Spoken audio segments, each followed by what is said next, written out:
শান্তিপূর্ণভাবে পূজা হচ্ছে গোপালগঞ্জে। দেবী দুর্গার কাছে দেশের মানুষের জন্য মঙ্গল কামনা ও পূজা অর্চনা করছেন তারা। পূজার প্রথম দিন থেকে আনন্দে মেতে উঠছেন গোপালগঞ্জের হিন্দু সম্প্রদায়। পূজা নিরাপত্তায় মাঠে আছে যৌথ বাহিনী।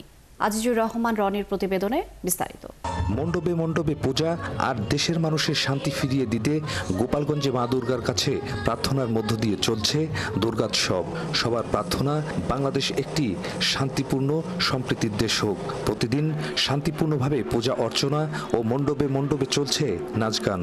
প্রতি বছরের মতো এবছরেও আনন্দে সামিল হচ্ছে সব বয়সী মানুষ। নমস্কার সবাইকে শারদীয় শুভেচ্ছা। বছর ঘুরে আমাদের এই কয়েকটা দিনে আমরা অনেক আনন্দে কাটাই। আমরা প্রতি বছর কেন্দ্রীয় কালীবাড়িতে আসি এবং আমাদের দিনটাকে অনেক সুন্দরভাবে উদযাপন করি। এবছরও এসেছি আমরা সবাই একসঙ্গে, আর আমরা খুব এক্সাইটেড।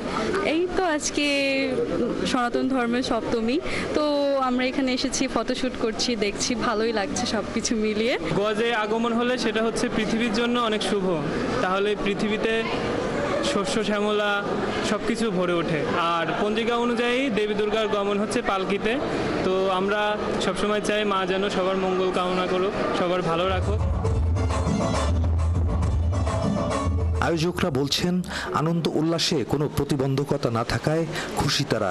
দেবীর কাছে বসবাসের জন্য একটি শান্তিপূর্ণ সম্প্রীতির বাংলাদেশ চাইছেন তারা। ভক্তবৃন্দদের মনে অনেকটা ধোঁয়াশা ছিল, কিন্তু প্রশাসন বিভিন্নভাবে নিরাপত্তার চাদরে মুড়ে রেখেছে, যে কারণে আমরা পর্যন্ত সুন্দরভাবে পূজা অর্চনা করছি এবং আমাদের মা বোন পূজার্থী যারা আছে সবাই সুন্দরভাবে পূজায় আসছে এবং আনন্দ উৎসব নিয়ে মেতে আছে। আর বাংলাদেশের মতুয়া মহাসংঘের কেন্দ্রীয় মহাসচিব জানান, অসাম্প্রদায়িক চেতনায় বাঁচাই হওয়া দরকার সবার লক্ষ্য। বাংলাদেশে হিন্দু মুসলিম বৌদ্ধ খ্রিস্টান সবাই ভাই ভাই। এই চেতনা লালন করে বাংলাদেশের সব সম্প্রদায়ের মানুষ একসঙ্গে বসবাস করছে বছরের পর বছর।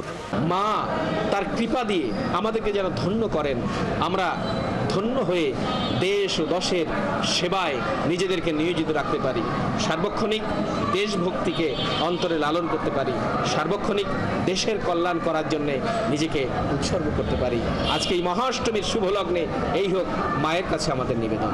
এবার পূজায় গোপালগঞ্জে 1275টি মন্দিরে আয়োজন করা হয়েছে দুর্গোৎসব। আজিজুর রহমান রনি, 71, গোপালগঞ্জ।